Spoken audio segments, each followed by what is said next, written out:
Apa kabar Sobat Suar? Selamat datang dalam Siniar Brilliance. Hadir dalam kesempatan Siniar kali ini, Direktur Utama PT Pelindo Persero, Bapak Arief Suhartono. Apa kemilau dari Pak Arief Suhartono ini? Kita berkesempatan untuk berbincang-bincang pada hari ini. Selamat datang Pak Arief. Terima kasih atas waktunya. Suar itu adalah media yang mengedepankan solusi jurnalisme, dan nama-nama program dari Suar itu memang melambangkan cahaya. Brilliance kita ambil juga karena berarti sebuah kemilau atau cahaya. Oleh karena itu kita ingin ngobrol-ngobrol nih dengan Pak Arief.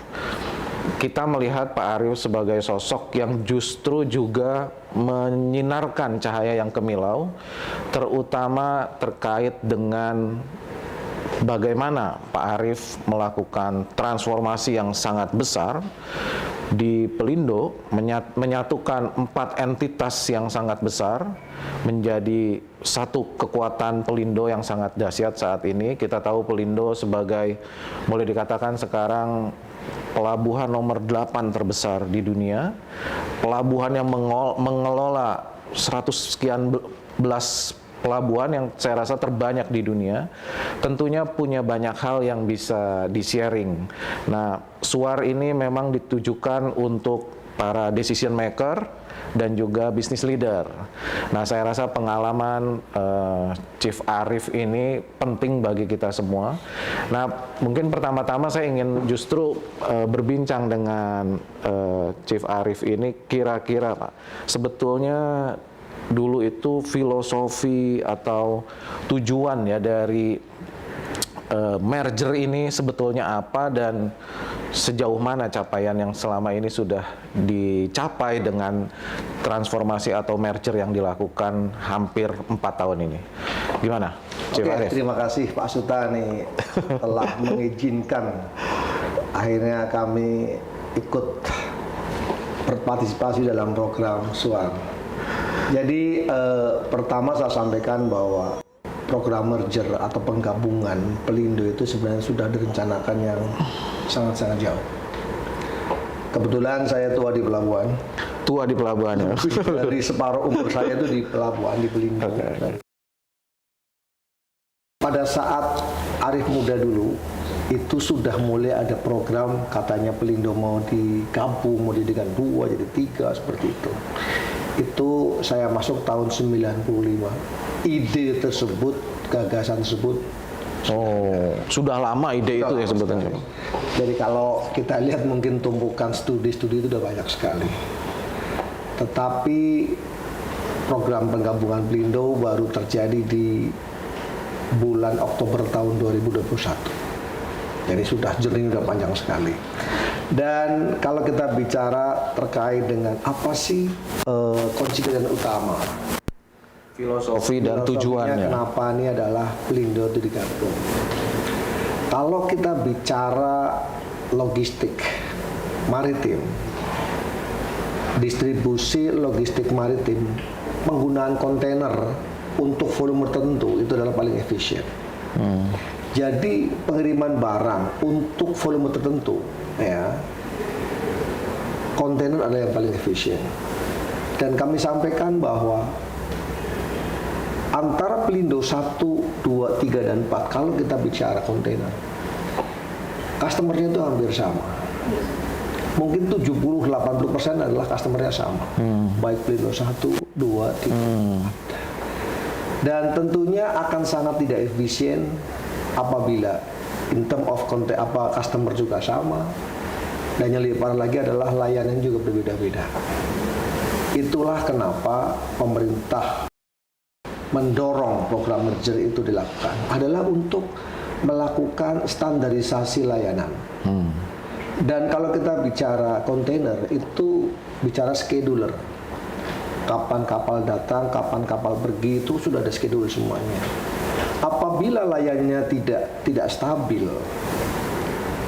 layanan tidak stabil itu berawal dari prosesnya yang agak sedikit berbeda, maka dampaknya adalah secara network itu tidak akan optimal. Jadi itulah kira-kira kalau bicara apa ya. Jadi tujuannya standarisasi. Ujung-ujungnya kalau kita bicara ultimate-nya adalah bagaimana memperlancar distribusi logistik di Indonesia yang pada akhirnya kalau kita bicara tarik lebih tinggi lagi pasti akan terjadi efisiensi dari logistik cost.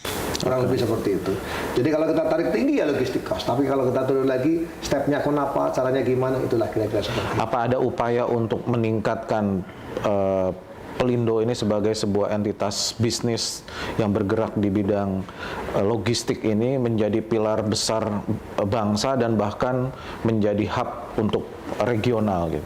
Kami bicara pada saat kita bicara logistik maritim ya, ini salah satu visinya Pelindo adalah menjadi apa ya, kayak anchor, kayak apa ya, kayak lead dari ekosistem maritim. Pada saat kita bicara ekosistem maritim, itu kita dibagi seaside, port side, dan land side. Seaside itu adalah layanan kapal sebelum masuk ke terminal. Port side itu basically adalah terminal. Dan land side itu adalah dari terminal ke hinterland atau dari hinterland ke terminal. Kita mencoba apa ya, menjadi leader dari ujung sampai ujung.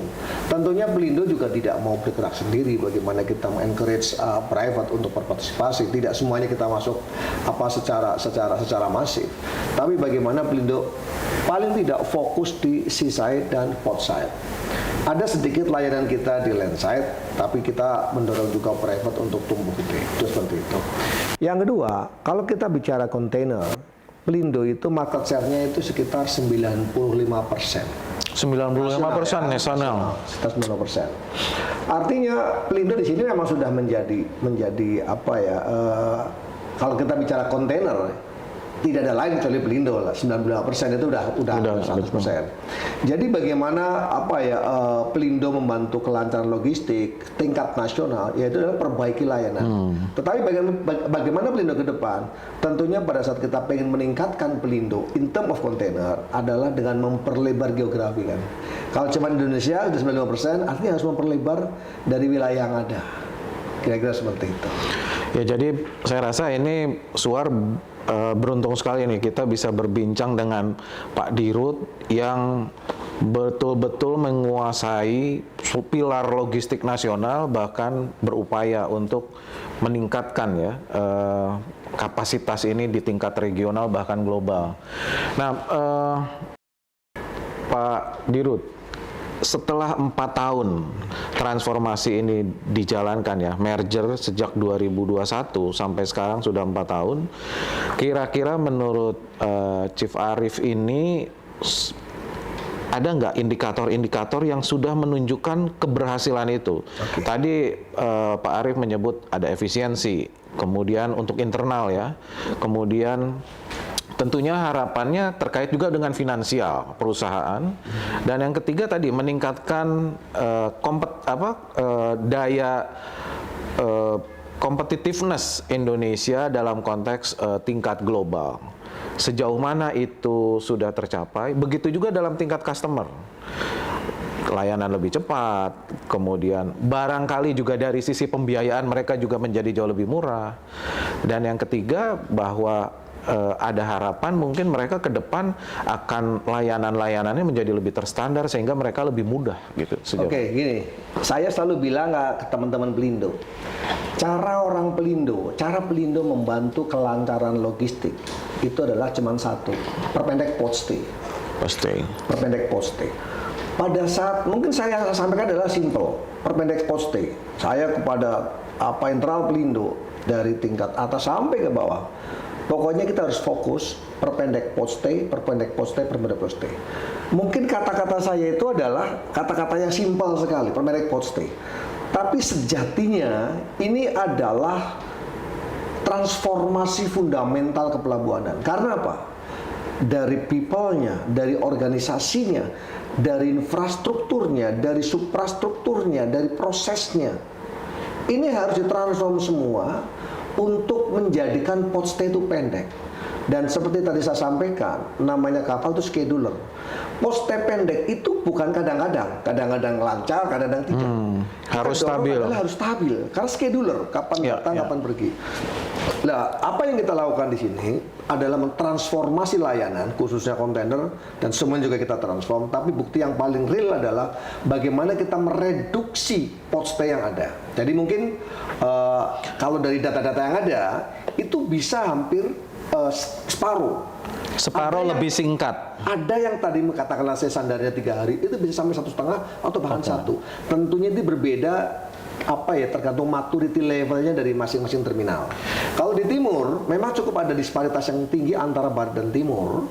Timur itu terus terang aja itu reduksi port stay-nya itu cukup ekstrim. Di timur ya. Betul. Itu kenapa? Seberapa ekstrim itu secara angka? Sampai 50-60%. Oke. Karena produktivitinya itu naiknya tinggi. Katakanlah gini, sebelumnya paling-paling 10, ini bisa kita dongkrak sampai 25. Artinya apa? Itu lebih dari peningkatan 100%. Ini dampaknya port stay-nya itu turun. Nah itulah saya bilang sejak merger, langkah pertama adalah perbaiki layanan melalui transformasi operasi. Nah ini terjadi, dan the beauty dari transformasi ini adalah meningkatkan productivity, at the same time itu meningkatkan capacity. Karena apa? Pada saat contoh port stay-nya bisa kita tekan ke bawah, ya, maka kapasitasnya langsung meningkat. Ada angkanya Pak, kira-kira? Ada. Jadi mungkin gini, Sorong, katakanlah Sorong. Saya di sini nggak ada apal angkanya, tapi lebih dari 50%.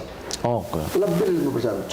Sorong, Jayapura, Ambon, bahkan even kayak Belawang, Medan pun terjadi improvement yang luar biasa. Nah ini adalah poin-poin yang bisa kita sampaikan, nanti mungkin bisa saya share datanya, bahwa untuk daerah-daerah timur itu lebih dari 50% peningkatan sehingga prosesnya turun. Memang di sini kami juga banyak yang masih perlu kita perbaiki karena memang alat-alat juga cukup tua. Kami mencoba untuk melakukan investasi secara hati-hati. Tetap aja kita melakukan improvement, tapi bagaimana kita melakukan optimalisasi atas aset yang ada. Aset yang idle, aset yang less utilized, kita coba relokasi ke tempat-tempat yang lain sehingga kita coba seluruh areal Pelindo itu performasinya itu bisa meningkat.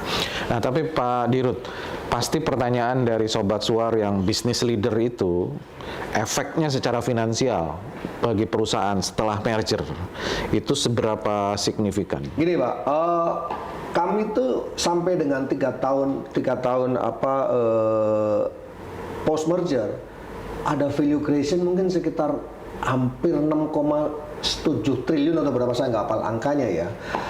Itu dibagi 2. Ada dari perbaikan layanan tersebut, terjadi efisiensinya turun, dari sisi komersil juga naik. Tetapi yang kami paling gede itu adalah terkait dengan efisiensi dari financing cost. Karena pada saat sudah bergabung 1, 2, 3, 4, kemampuan finansialnya meningkat, maka kita coba merestructure atas apa-apa yang menjadi beban di Pelindo X, Pelindo 1, 2, 3, dan 4. Dan di sini terus terang aja, kami setelah merger mungkin tahun ketiga, kami spending mungkin sekitar 40 triliun.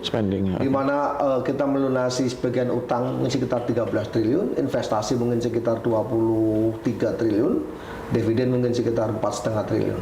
Jadi itu 3 tahun sekian itu sudah sampai ke level itu gitu loh. Dibandingkan dengan sebelum merger? Apanya maksudnya? Yang tadi jadi sebelum merger kami itu setelah merger dalam waktu 4 tahun tersebut, kurang dari 4 tahun, kita melunasi utang ada sekitar 13 triliun. Melunasi utangnya 13 triliun.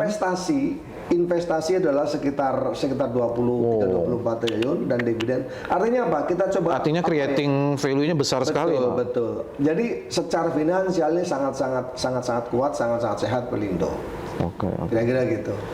Nah, saya rasa ini kita masuk ke topik berikutnya ya Pak. Jadi transformasi itu banyak yang mengatakan ya mudah ya dari sisi kata-kata Pak. Transformasi. Tapi pada pelaksanaannya kan tidak mudah Pak. Justru apalagi saya melihat Pelindo itu kan dari sisi areal sangat luas, kemudian kompleksitas jasa itu yang sangat luar biasa berat ya. Kemudian, nah ini saya rasa di sini kita ingin belajar ini dari Chief Arief ini soal kepemimpinan. melakukan sebuah transformasi yang sangat transformasi struktural tapi juga kompleks, pasti itu butuh kepemimpinan, dan saya rasa ini pasti yang ditunggu-tunggu nih oleh Sobat Suar. Begitu saya berkesempatan berbincang dengan seorang dirut yang boleh dikatakan menjadi dirut di BUMN yang sangat paling strategis saya rasa sekarang ini, kemudian dengan skala dunia usaha yang sedemikian besar, menyatukan 4 entitas yang sangat besar, itu kan masing-masing sudah punya DNA biasanya. Kemudian gaya komunikasi, proses pengambilan keputusan yang berbeda-beda, sistem operasi juga yang berbeda-beda, tiba-tiba harus disatukan. Biasanya banyak juga yang melakukan merger tapi gagal, Pak. Tapi tadi kan Pak Dirut sudah menyampaikan dari proses transformasi yang dilakukan justru secara finansial oke, kemudian value untuk customer juga baik, artinya kan ini udah berjalan. Tapi kesulitan-kesulitan tadi gimana, Chief Arief, untuk menanganinya ya, sehingga bisa di-share oleh Chief Arief untuk bisnis leader yang lain dari pengalaman yang dilakukan. Jadi gini, transformasi itu adalah pekerjaan paling nggak enak aslinya. Ngomongnya gampang transformasi, tapi transformasi itu adalah pekerjaan paling nggak enak. Karena apa? Kita itu merubah culture internal, ya, satu. Itu tidak mudah. Yang kita urus adalah people. Betul. Jadi kalau bangun itu jelas, bangun ada duit tak bangun seperti ini. Dan dari nol ya, kalau bangun kan dari nol. Dan transformasi itu bukan suatu pekerjaan yang menarik, Pak. Karena apa? Selesai transformasi itu nggak ada tepuk tangan, Pak. Nggak ada. Nggak ada tepuk tangan. Nggak ada yang tepuk tanganin Pak Arief. Nggak. Ibaratnya gini ya, Pak ya. Kalau selebrasi, peresmian dan yang oke. Transformasi itu adalah pekerjaan yang paling nggak enak. Satu itu adalah merubah culture internal. Ya, itu paling nggak enak seperti itu. Tapi pertama gini, Pak ya. Kami harus edukasi ke semua level bahwa kenapa pemerintah melakukan keputusan untuk merger seperti ini. Kami sampaikan adalah terkait dengan perbedaan layanan yang berakibat pada poste yang tinggi dan lain sebagainya seperti itu. Kami harus pahamkan mereka dulu ya. Terus disitulah terjadi diskusi, awal-awal diskusi kita biarkan. Selalu Pak, namanya X1, 2, 3, 4 merasa paling hebat, biasa itu standar Pak, standar seperti itu. Biarkan mereka mereka berekspresi dalam diskusi. Tapi pada akhirnya kita mendapatkan konsensus, oh seperti ini. Sebagai contoh Pak, sebagai contoh, namanya terminal operating system saja. Pelindo 1, 2, 3, 4 cuma 4 Pelindo, itu lebih dari 5, lebih dari 6 mungkin. Padahal entitasnya 4. Ada 4. TOS-nya 5, 6. Lebih dari 5, 6 kayaknya, lebih kayak itu. Seperti itu. Lah, kami coba diskusi. Kami diskusi di sini dan kita ini open discussion, semuanya itu boleh bicara seperti itu. Tapi kita mencoba untuk cari referensi. Pada saat kita menyampaikan kepada orang dan dia tidak melihat referensi yang mau kita tuju, maka merasa bahwa udah hebat, udah cukup seperti itu. Jadi diskusi-diskusi itulah yang harus kita lakukan. Dan saya sebagai seorang dirut itu harus paham sampai ke level mikro. Kan kadang-kadang ada yang bilang, dirut itu hanya managing people aja nih. No, dia bilang. Saya harus masuk ke level yang sangat-sangat detail. Sehingga apa? Pada saat saya memberikan direction, memberikan satu advice, menyalahkan itu gampang Pak. Tapi yang harus dilakukan adalah kalau seandainya ada sesuatu yang kurang pas, dikasih suggest, kamu seperti ini, seperti diajarin seperti itu. Lah, ini yang kita lakukan, yang pada akhirnya banyak sekali diskusi. Misalnya contoh terkait dengan ERP. Ada ini, pakai ini, pakai ini, pakai ini. Saya bilang, saya biarkan dulu untuk diskusi, ya. Sampai dengan levelnya seperti itu, saya baru masuk. Mau adu argumentasi atau mau ngikut, saya bilang. Adu argumentasi kita buka, nggak ada masalah. Tapi kalau mau itu saya sampaikan opsinya ini karena ini. Ada keberatan apa tidak? Jadi kita beri room untuk bicara dulu. Oh, oke. Jadi nggak bisa karena biasanya kan ngotot-ngototan, yang besar ingin digunakan sistemnya. Pada akhirnya Pak, itu kita harus ada referensi apa. Oke. Jadi kita memilih A, B, C, D itu bukan karena memilih cuman A, B, C, D. Enggak, tapi reasoningnya tuh apa? Oke. Nah ini harus kita ajarkan sama teman-teman seperti itu. Dan good newsnya terus terang aja, teman-teman itu khusus untuk transformasi peti kemas itu didorong ke timur dulu. Malah ke timur dulu. Awalnya itu disparitas cukup tinggi ya. Bukan malah lebih sulit. Timur itu loh, saya juga terima kasih sekali sama rekan-rekan dari timur. Mereka diajarin juga bagus. Oke. Mereka bagus dan improve-nya itu luar biasa. Dan sebagai gambaran, Pak, ada transformasi di Jawa, salah satu pelabuhan di Jawa saya nggak sebut ini. Itu yang melakukan pendampingan itu dari timur, Pak. Oke. Jadi saya bilang ini the beauty of Indonesia nih, saya bilang. Itu bisa dan mereka sangat mempunyai capability untuk melakukan transformasi itu. Dan ini benar-benar real ya kejadian bahwa pada saat orang-orang tersebut diberi edukasi yang bagus, mereka bisa kok. Oke. Mereka bisa karena pada saat kita bicara operasi terminal itu kesungguhan itu penting sekali. Tapi bukan berarti kayak soal matematika integral tingkat 3 yang harus cari referensi, bukan. Tapi semuanya itu sebenarnya itu bisa asal ada komitmen, kesungguhan, harus konsisten, itu bisa melakukan perubahan. Tapi kan Pak Dirut ya, tadi Pak Arief udah menyebut culture yang berbeda, kemudian sistem yang berbeda. Tapi ada biasanya persoalan yang sangat prinsip dan justru paling sulit. Biasanya itu ketika transformasi atau merger dilakukan, ada biasanya karena strukturnya berbeda-beda, harus dikerucutkan karena ada duplikasi peran. Bahkan ujung-ujungnya justru kekhawatiran terjadinya pengurangan peran, bahkan pengurangan karyawan. Nah ini kan biasanya sesuatu yang paling sulit dalam sebuah merger. Itu gimana, Chief Arief? Pengalaman yang mungkin bisa di-sharing mengatasi itu. Pertama tadi terkait dengan masalah culture ya. Kalau culture-nya ada 4, itu kita tinggal pilih. Cara menyatukan orang itu adalah mencari common enemy.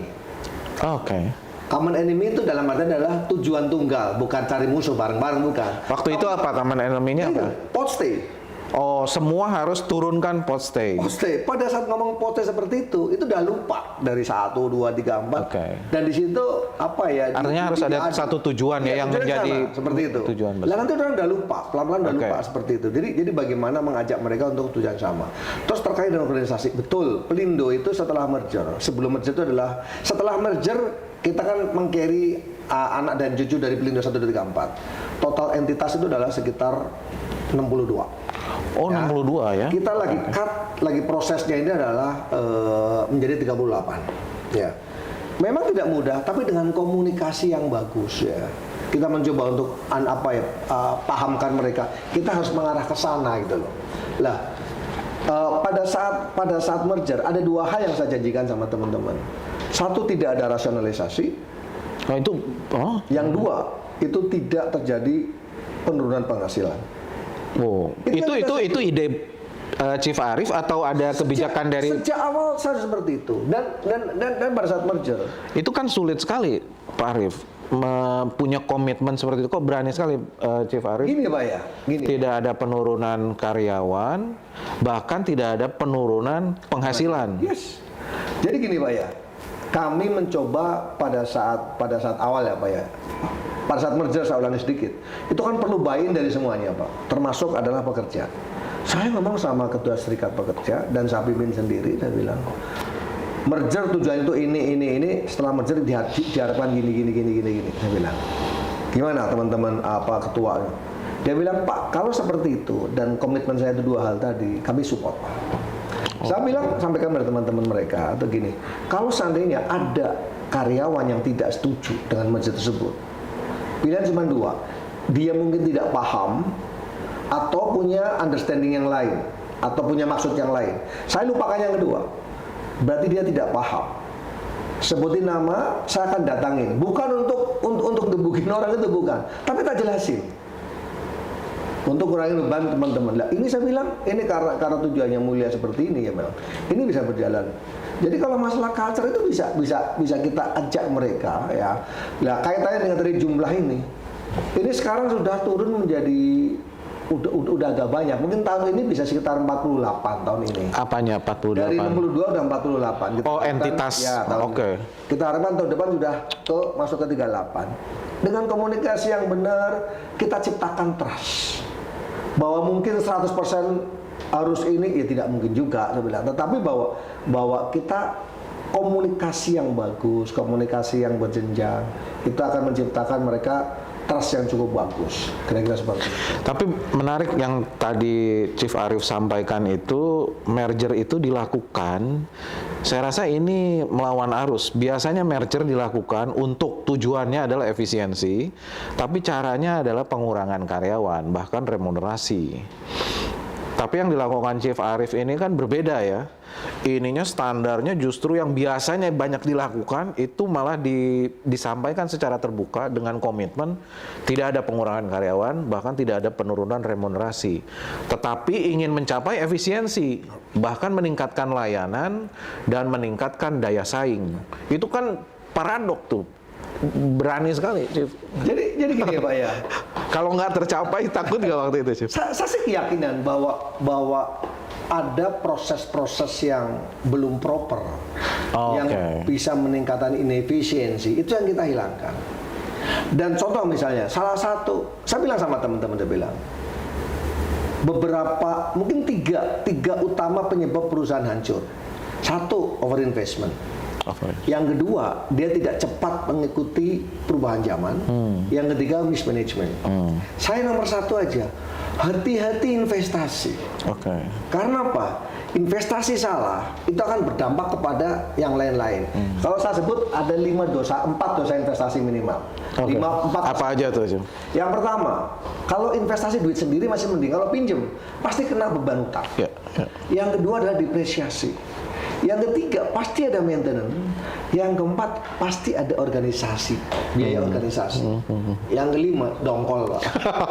Dongkol. Loh, ini yang kita hati-hati. Nah, saya bilang sama teman-teman, di Belindo, investasi adalah cara terakhir untuk meningkatkan kapasitas dan performansi. Oh, cara terakhir? Itu saya ngomong secara terakhir. Awal gimana? Mismanagement. Transform. Jadi bagaimana tadi saya sampaikan di depan, transformasi tersebut kerjaan yang paling tidak enak, tapi adalah pekerjaan yang suatu strategi yang paling murah untuk meningkatkan productivity dan juga meningkatkan capacity. Jadi hati-hati pada saat ngomong seperti itu. Itulah, dan saya yakin setelah kita lihat seperti itu, jadi terkait dengan package mungkin remunerasi teman-teman ya. 1, 2, 3, 4 tuh disparitas cukup tinggi. Ya mungkin kalau teman-teman 1 dan 4 mereka happy dengan merger, terjadi kenaikan ini. Tapi yang di atas ini, yang 2 yang karena udah cukup kegedean ditahan. Ya itulah. Ini yang komitmen sama teman-teman. Makanya selalu saya bilang bahwa keberhasilan merger Belindo salah satu adalah support dari teman-teman sekitar untuk bisa memahami seperti itu loh. Nah, tapi selain remunerasi, Chief, ada juga yang biasanya sulit adalah jabatan yang hilang. Ya kan, karena merger dikerucutkan menjadi jauh lebih efisien, lebih simple. Ada jabatan-jabatan yang harus hilang. Nah, itu juga gimana? Jadi gini, Chief Arief mengatasi kita mempunyai komitmen juga apabila ada orang-orang yang terkena akibat terkait dengan aksi korporasi, maka kita maintain revenue mereka tidak berkurang dalam 1 tahun. Kita maintain, dan kita harapkan setelah 1 tahun lebih sudah terjadi kestabilan yang berbeda, mungkin ada posisi lagi atau seperti apa. Kira-kira seperti itu. Tapi so far ya, alhamdulillah sampai dengan hari ini. Ada berapa kali demo, Chief? Dari serikat pekerja atau dari pemimpin-pemimpin di masa lalu yang nggak ada? Nggak ada sama sekali? Alhamdulillah, nggak pernah ada demo. Padahal waktu itu 64 entitas. 62 entitas, berapa karyawan? Total karyawannya tuh sekitar 6.000-an lah. Wah, luar biasa. 5.000 sekian. Ya, saya rasa ini Chief Arief betul-betul memberikan cahaya yang berkilau ya, cemerlang. Kalau tambah pegawai di anak mungkin sekitar 9.000-an.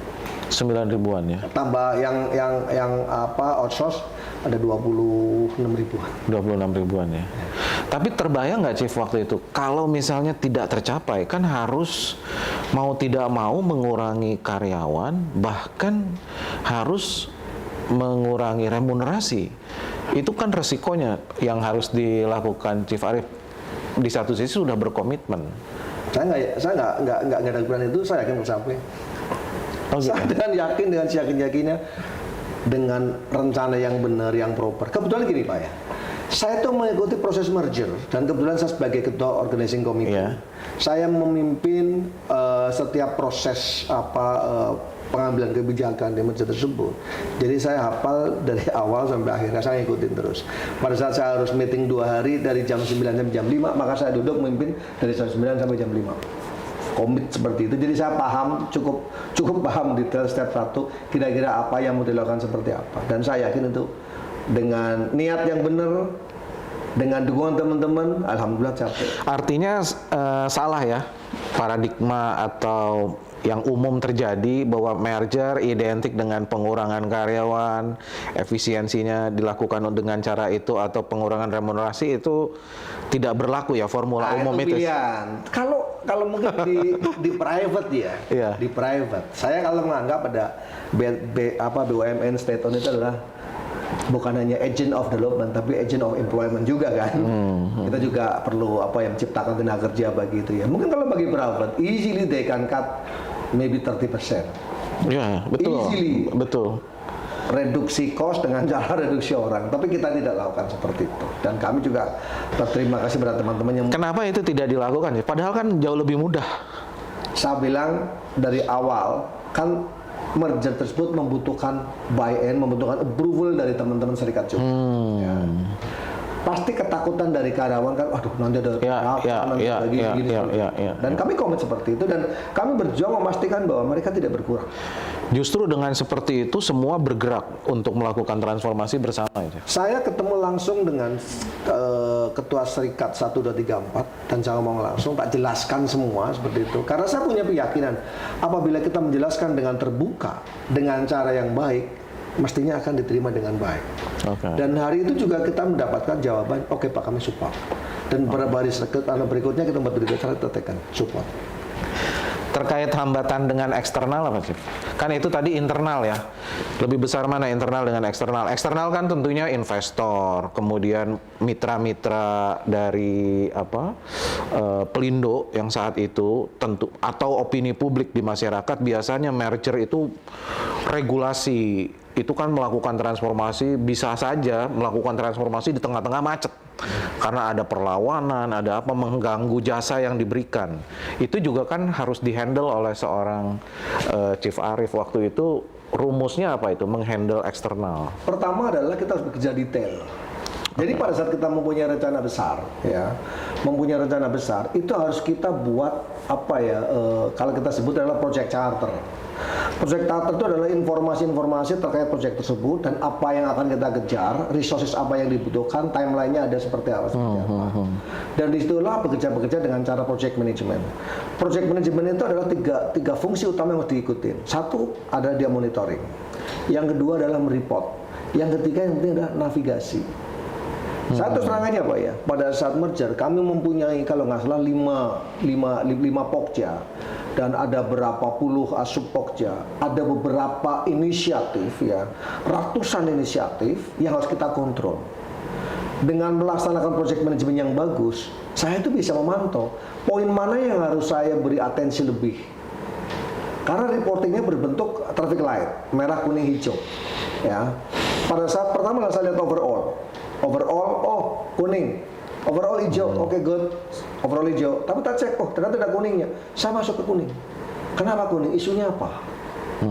Artinya reportnya oke, monitoring. Nah ya itu. Jadi report, monitoring. Navigasi itu apa? Maksudnya apa? Navigate. Jadi misalnya gini Pak, saya sebagai pimpinan di situ saya bilang, pada saat di report, katakan, Pak, ini kenapa jadi ada satu aktivitas kenapa kuning? Problemnya ini. Ya udah, kalau memang seperti itu perlu di raise up mungkin isunya, kita harus turun juga. Ada masalah isu apa, kita harus turun. Jadi disitulah enaknya bekerja dengan cara project management. Inisiatif besar apabila tidak dilakukan project management yang bagus, itu sulit untuk untuk bisa konsisten, bisa kita memantau 100%. Berapa lama sih keseluruhannya ini, Chief Arief, proses? Mergernya itu kick off itu sekitar bulan Maret, dan legal merger itu 1 Oktober, jadi 6 bulan. 6 bulan aja ya. Tergolong singkat ya itu, Chief?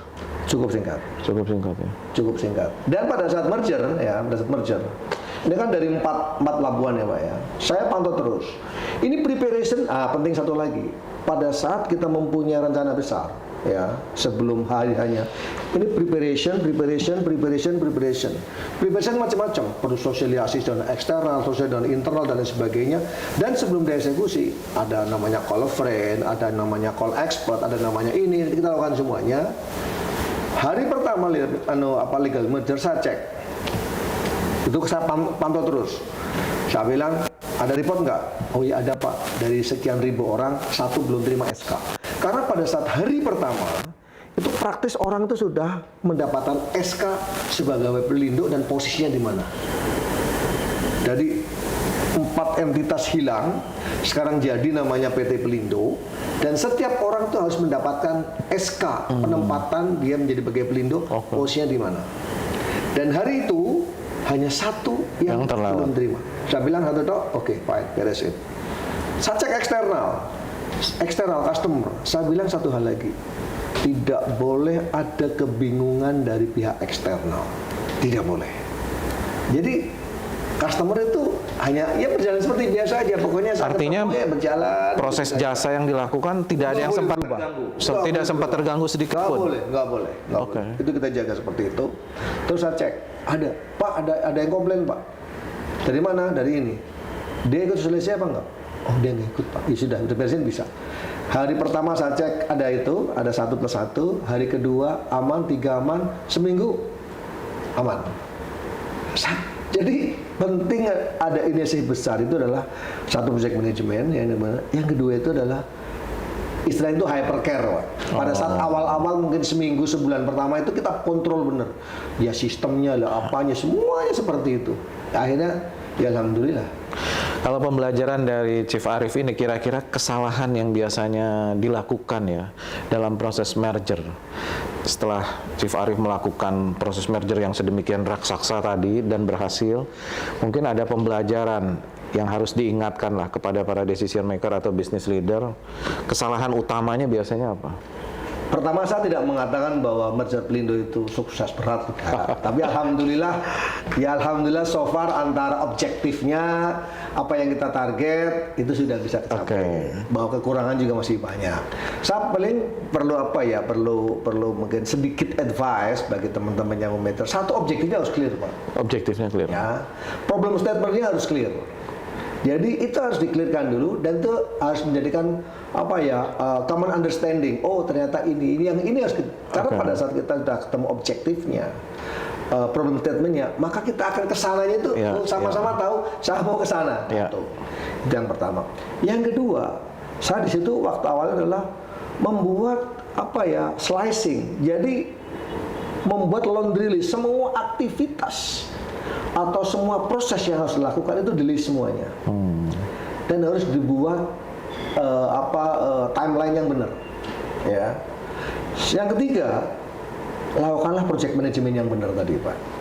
Sekarang ini Pak ya, kalau sudah punya problem statement gede, terus turunan menjadi list of activity ya seperti itu, ini harus kapan, selesai kapan, seperti itu.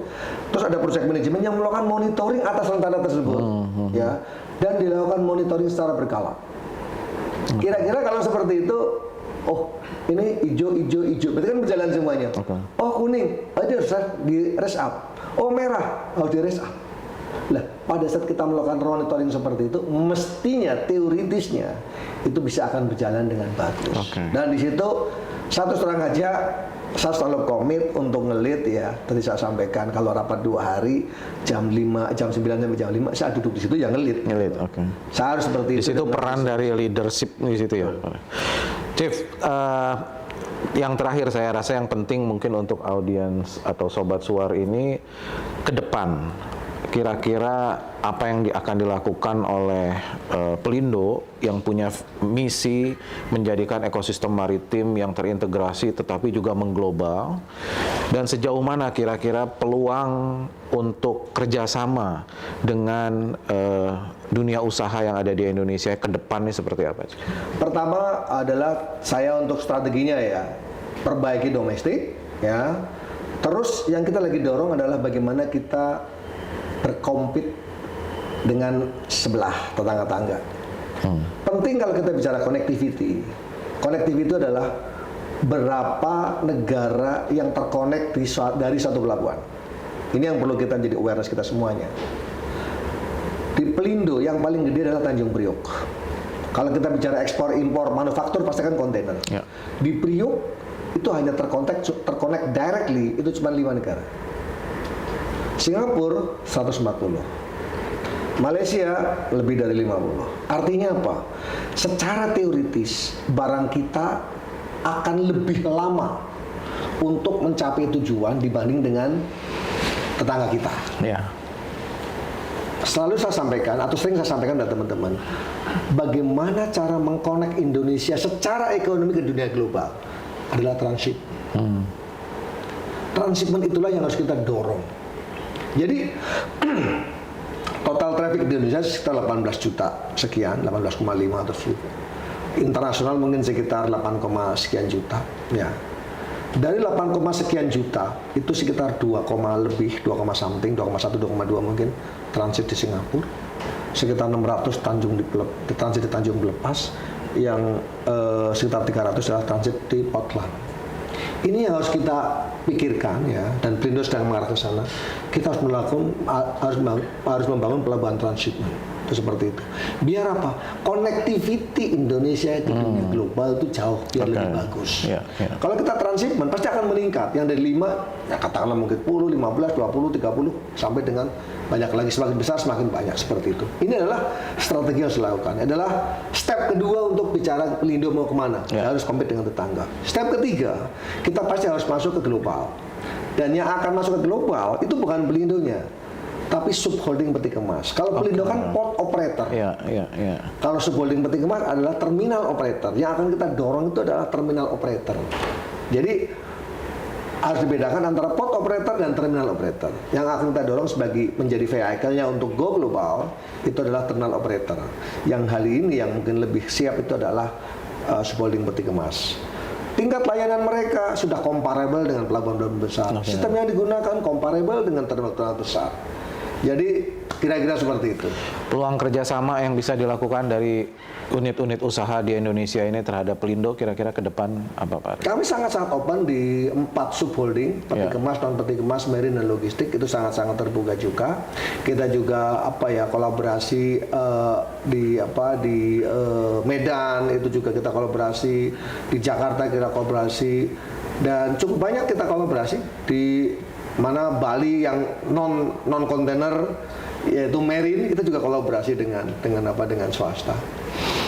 Oke, terima kasih Chief Arief atas sharingnya. Sobat Suar, demikian sharing dari Direktur Utama PT Pelindo Persero Arief Suhartono yang sudah menjabarkan sekian banyak kiat-kiat atau jurus-jurus untuk melakukan sebuah transformasi yang sangat besar dan sangat kompleks, tapi dilakukan dengan sangat baik dan membuahkan hasil juga yang luar biasa. Saya rasa sharing ini menunjukkan bahwa inilah yang telah dilakukan oleh Chief Arief, dan tentunya ini menjadi kemilau atau cahaya yang cemerlang bagi kita semua untuk menjadi bekal melakukan transformasi dunia usaha ke depan menjadi jauh lebih baik. Terima kasih untuk Sobat Suar, ikuti terus Siniar Brilliance di suar.id. Dan terakhir Chief, kita punya ucapan untuk yel-yel untuk Sobat Suar. Jadi kalau saya mengatakan Chief Arief, nyalakan Suar, Chief Arief langsung katakan nyala kakak gitu. Nyala kakak. Nyala kakak. Oke. Chief Arief, nyalakan Suar. Nyala kakak. Oke, terima kasih Chief. Terima kasih.